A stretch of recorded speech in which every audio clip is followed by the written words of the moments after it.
Another Green World is the third studio album by English musician Brian Eno. Produced by Eno and Rhett Davies, it was originally released by Island Records in September 1975. As he had done with previous solo albums, Eno worked with several guest musicians including Phil Collins, John Cale and Robert Fripp. The album marked a great musical change from Eno's previous albums. Using his instruction cards, the oblique strategies for guidance, the album contained fewer lyric-based rock songs and had stronger emphasis on instrumental productions. Many without the aid of guest musicians. The dark humor of the lyrics also changed to more dreamlike and obscure songs. The album failed to chart in the United States or the United Kingdom. Another Green World met with high praise from several critics, while others suggested that the album was too great a departure from Eno's previous more rock-based material. Modern reception of Another Green World has been very positive. Several critics and publications often place the album on lists of the top albums of all time. Production: Another Green World was recorded at Island Studios in London during the months of July and August 1975. Brian Eno originally viewed his new album as an experiment and entered the recording studio with nothing written or prepared beforehand. For the first 4 days in the studio, Eno failed to be productive. To look for new ideas, Eno turned to his instructional cards, the oblique strategies, and began coming up with new ideas as he did with his previous album Taking Tiger Mountain. Some of the album credits for the instruments have fanciful names that describe the sound they make. The castanet guitars are electric guitars played with mallets and are electronically treated to sound something like castanets. The Leslie piano is an acoustic piano mic'd and fed through a Leslie speaker with a built-in revolving horn speaker. Eno described the snake guitar and digital guitar by stating, "The kind of lines I was playing reminded me of the way a snake moves through the brush, a sort of speedy, forceful, liquid quality." Digital guitar is a guitar threaded through a digital delay but fed back on itself a lot, so it makes this cardboard tube type of sound. Like his previous 2 solo efforts, Eno had several guest musicians contributing to Another Green World. Unlike his previous albums, Eno worked on more solo material. 7 songs on the album have Eno playing all the instruments himself, including electronic and non-electronic keyboards, guitars, and percussion. Among the guest musicians was Phil Collins, who played drums on Tiger Mountain and got along with Eno, which led to calling him and fellow Brand X bandmate Percy Jones to play on Another Green World. On recording the album, Collins recalled, "Eno gave us all a bit of paper, and we made lists from 1 to 15. Eno said no to, we all play a G. Number 7 we all play a C sharp. And so on. So it was like painting by numbers. Eno used to love me and Percy. We'd go in and run through our dictionary licks and he'd record them and make a loop of them." Robert Fripp, who worked with Eno on And Here Come the Warm Jets, performed the solo on St. Elmo's Fire. Eno asked Fripp to improvise a lightning-fast guitar solo that would imitate an electrical charge between 2 poles on a Winchester high-voltage generator. Music and lyrics: Another Green World represents a turning point in Eno's musical career. While his previous albums contained quirky rock songs, only 5 of the 14 tracks on the album have lyrics. Music critic Jim DeRogatis called it an ambient art pop album. According to eMusic's Richard Gu, the album's music veers from the guitar-oriented experimental rock of Eno's 1974 albums Here Come the Warm Jets and Taking Tiger Mountain to the synth-oriented ambient minimalism of his subsequent work. Its minimalist instrumentals are scattered among more structured art rock songs. According to AllMusic's Steve Huey, most of the album has paced instrumentals that, while often closer to ambient music than pop, are both melodic and rhythmic, and are accompanied by few pop songs, including St. Elmo's Fire, I'll Come Running, and Golden Hours. The instrumental tracks explore a new kind of sound that is more quiet and restful, marking the change between Eno's earlier rock songs and his later instrumental works in which texture and timbre are the most important musical elements. Sky Soar opens the album with the instruments constantly changing structure, except for one of the 2 bass parts which plays the same pattern throughout. Eno has reused differently mixed instrumentations of Sky Saw for a track for Music for Films and a song for Ultravox's debut album which he would later produce. Over Fire Island has a jazz influence on the bass and drumming style. In Dark Trees and The Big Ship are two songs on which Eno plays all the instruments, namely the synthesizer, synthetic percussion and treated rhythm generator. The pulse of these songs is provided by the repeated rhythm coming from the rhythm box. These instrumental pieces and others like Little Fishes have been described as highly imagistic, like paintings done in sound that actually resemble their titles. To create the lyrics, Eno would later play the backing track singing nonsense syllables to himself, then taking them and forming them into actual words, phrases and meaning. This lyric writing method was used for all his vocal-based recordings of the 1970s. The tracks that do feature lyrics are in the same free associative style as Eno's previous albums.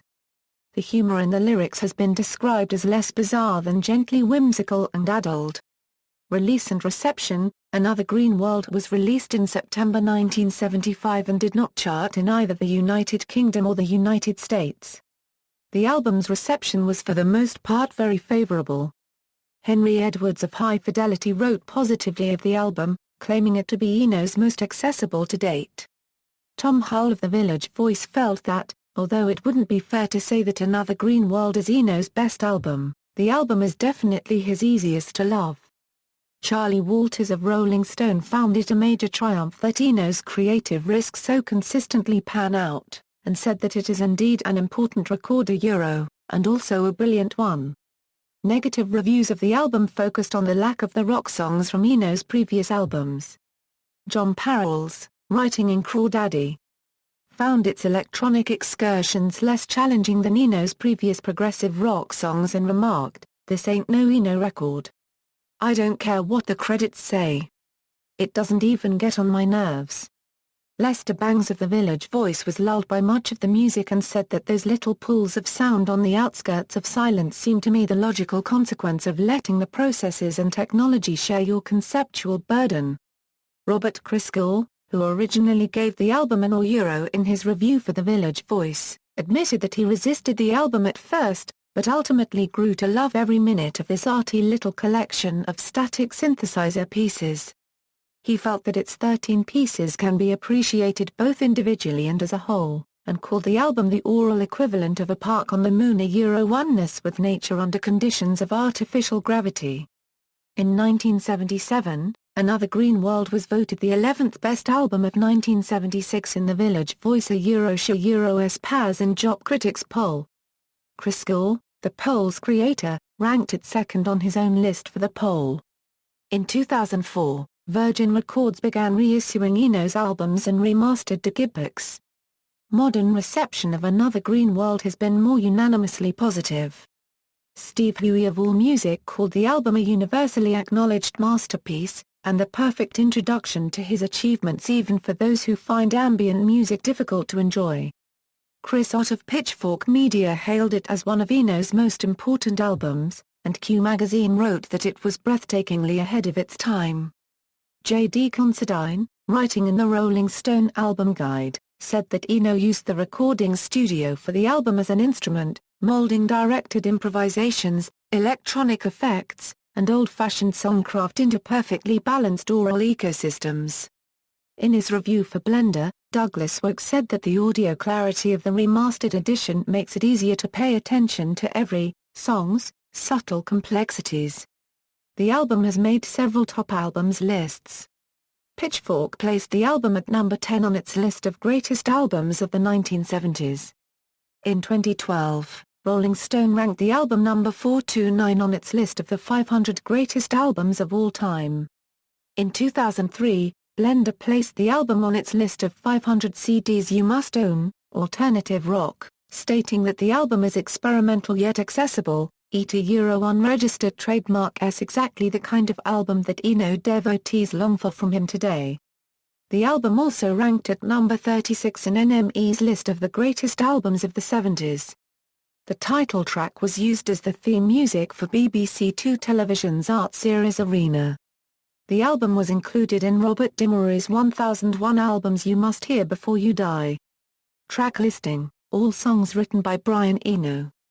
Cider, Sky Soar Euro 325, Over Fire Island Euro 149, St Elmo's Fire Euro 302, In Dark Trees Euro 229, The Big Ship Euro 301, I'll Come Running Euro 348, Another Green World Euro 138, Side B, Somber Reptiles Euro 226, Little Fishes Euro 130, Golden Hours Euro 401, Becalmed Euro 356, Zoe no Lava Euro 300, Everything Merges with the Night Euro 359, Spirits Drifting Euro 236. Personnel, credits adapted from Another Green World back cover. Charts. See also 1975 in music, British rock, music of the United Kingdom. References.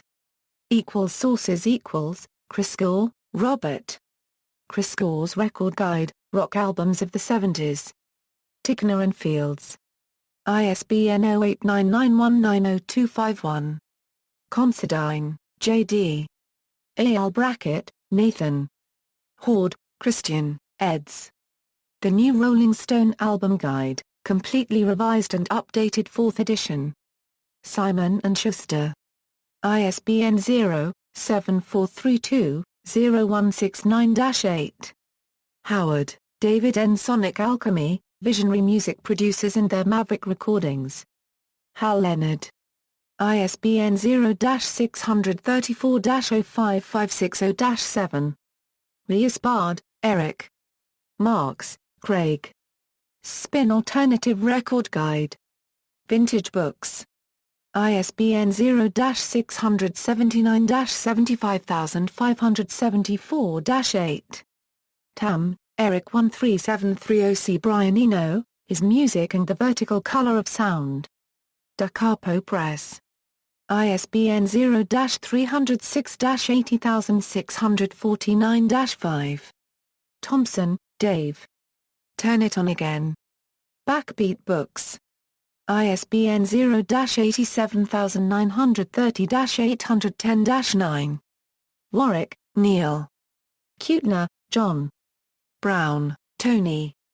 The Complete Book of the British Charts, Singles and Albums. Omnibus Press. ISBN 1-84449-058-0. Seabrook, Thomas Jerome. Boy in Berlin, A New Career in a New Town. Jawbone Press. ISBN 19006002088. Home Hudson, Kevin. Genesis and the Lamb Lies Down on Broadway. Ashgate Publishing. ISBN 0-7546-6147-4. Jones, Andrew. Plunderphonics, Pataphysics and Pop Mechanics, An Introduction to Musique Actuelle. SAF Publishing Limited. ISBN 0-946719-15-2. Dayal, Geeta. Another Green World. Continuum Publishing. ISBN 978-0-8264-2786-1. External links, Another Green World at Radio 3 Net, Another Green World at Discogs.